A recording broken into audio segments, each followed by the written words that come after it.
Hello, welcome back. Welcome to my kitchen. Come in, sit down, and let me cook for you. I'm Tom, the Sunday Dinner Chef. Let's get started.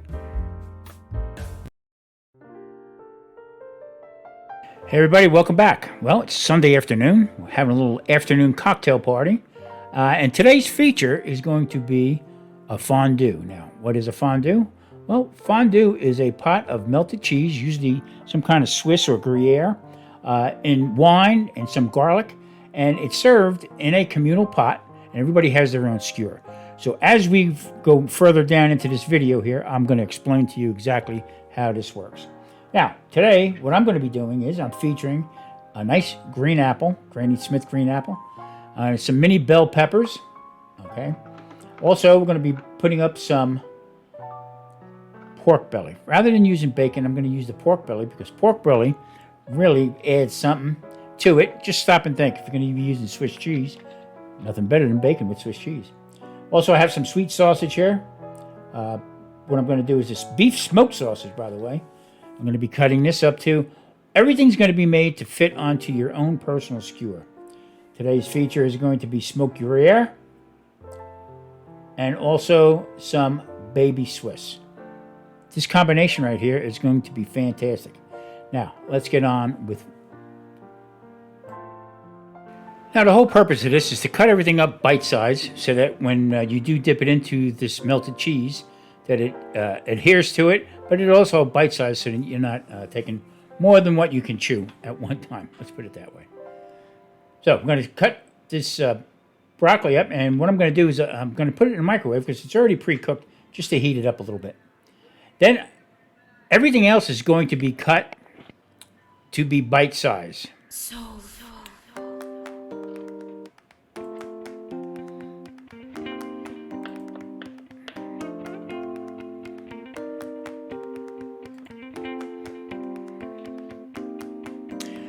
Now this pork belly has a little bit of bone in it, but I'm going to cut that away from it and just put everything in bite size. Now this has a tough skin on the outside, so also going to be taking that skin off, just so it's a little bit more manageable, a little bit more chewable.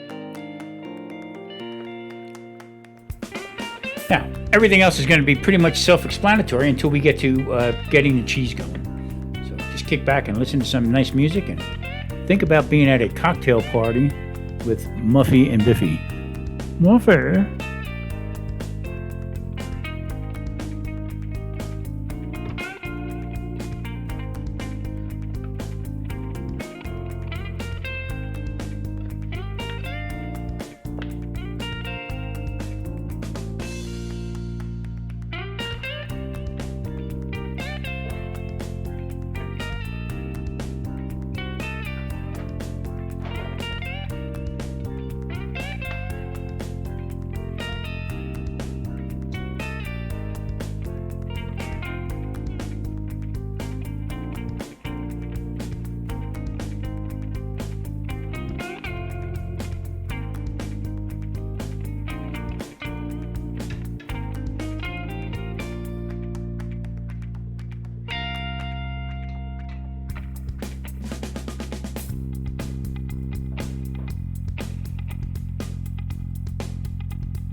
Now at this point, you want to get cheese that is pretty easily melted, okay? Good melting cheese. But you want that special taste for it also.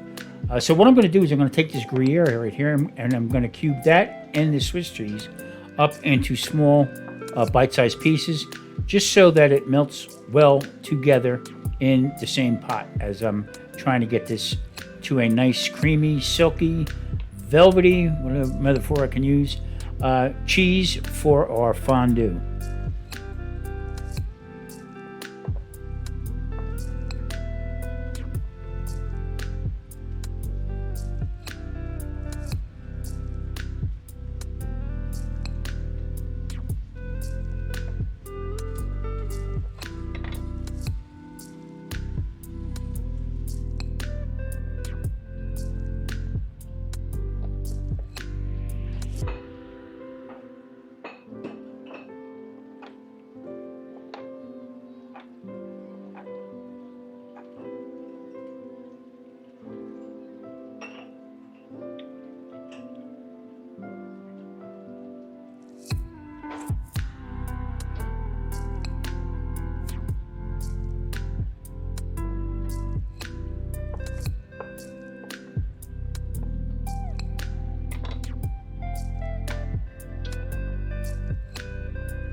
Well, prep work is done. Now, on to the main attraction. We're going to make this cheese sauce in this pot, and it can get a little tricky. So I got to stay with it. All right, we're going to fondue now. Here's the deal. I'm going to add a little bit of white wine in. Now, how much? Well, some people will give you a specific amount. I go by eye. I don't want too much in it because I want the cheese to melt. And the whole idea of the wine is to give that nice crispy flavor to the cheese. Also, a little bit of garlic. Now, a lot of people will cut the garlic up. I like to press it. Put that in there, and between the garlic and the wine, just before it starts to boil, I'll shut it down, and then I'll start adding in the cheese. I'll put the cheese in a little bit at a time, but you constantly have got to whisk it. You got to watch the temperature on it, and just make sure that it doesn't break or doesn't start to burn on the bottom. So that's why you constantly got to move it. Now, if you need to put a little bit more wine into it, go ahead and do that. But a lot of people will give you a specific amount of wine. I don't. I do it by eye because sometimes you can put too much in there and then you just have soup. We don't want that.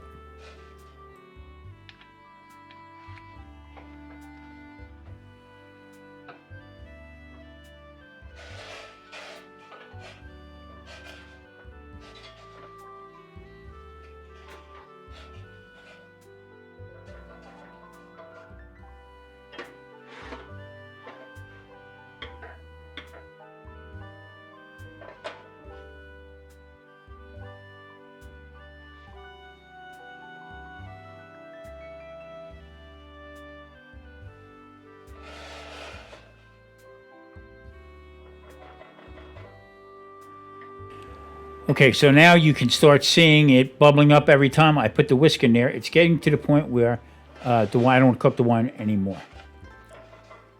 You see it start to bubble right there? That's the point right now where I'm going to lower it down and I'm going to start adding in the cheese. little bit at a time, okay, just to and start incorporating. Because now you're taking two different a liquid and a solid, and you're going to try to blend this together with the right amount of heat. That's why you just don't want to do it in a pot without the wine there. Now the wine gives it a great flavor. So does the garlic. Now I've had it before where the garlic was chopped up a little bit more pronounced as far as, you know, like a slice or something like that. I like to crush it this way. It actually blends in with the cheese. Now I said earlier, now some people at a certain point will add a little cornstarch to it, whatever. I don't do that because you know what? You don't need to thicken it up any more than what it is. So now if you were making a lot of it, yeah, I would add that in, but it's not necessary at this point right now. So as you can see, it's starting to change color. Yeah, and you just can't let it go. Is the whole idea. Now, when I make my regular cheese sauce, okay, I will use butter and a mix of cheese, and also I'll add some heavy cream into it. I didn't want to do that with this one here because the recipe, number one, doesn't call for it. Number two, I wanted the silkiness. I wanted to taste that cheese. All right. Now, they do tell you, and they recommend that you don't use a regular, everyday Swiss cheese because it has too much liquid in it, okay, for some odd reason. So if you get it, you know, nice and ported or whatever, where it doesn't actually call it Swiss cheese is the better way to go, but I couldn't find any. But the smoked Gruyere on there, oh man, what an aroma. As you can see now, it's starting. This is where you got to pay really, really good attention to it.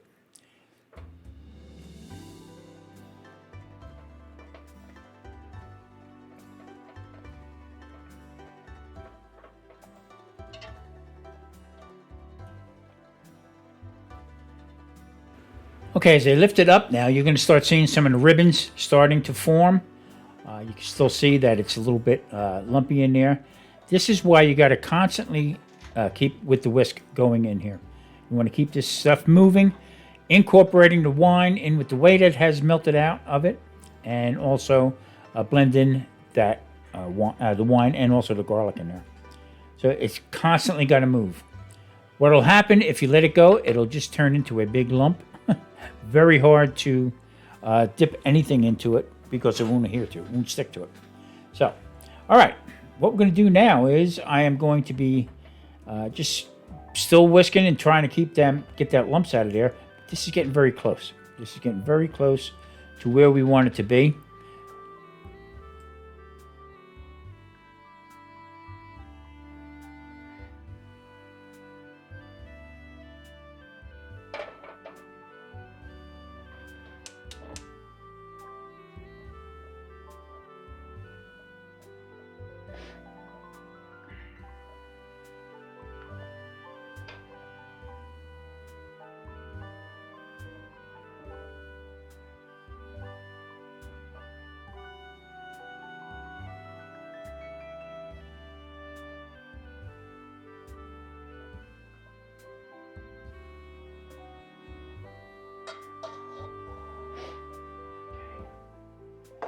So I have a bigger bowl with some boiling water in it. I'm going to put a smaller bowl that I pour the cheese into, and that's going to go inside the boiling water to keep it warm so that we can actually operate this fondue setup we have here. Okay, here it is.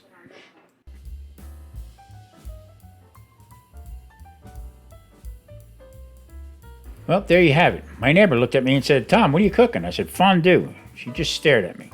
Anyway, there it is. It's all set up with all the fixings. Marie's going to be watching that I don't double dip. So, great times.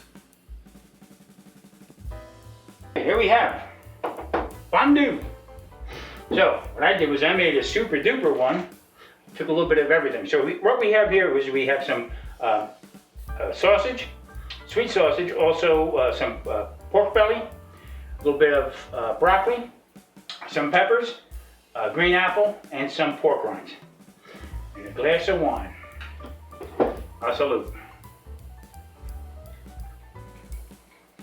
So there we bring you back to Muffy and Biffy's 1970s fondue party. So let's see what this is going to be a little like here. Oh yeah. It had to be a little bit of a piggy and take a little bit too much. Let's see what this is all about. Mmm. Excellent. Thanks everybody for stopping by. I'm Tom, the Sunday Dinner Chef. This is the meatball roller. All right. Take care everybody. Thank you.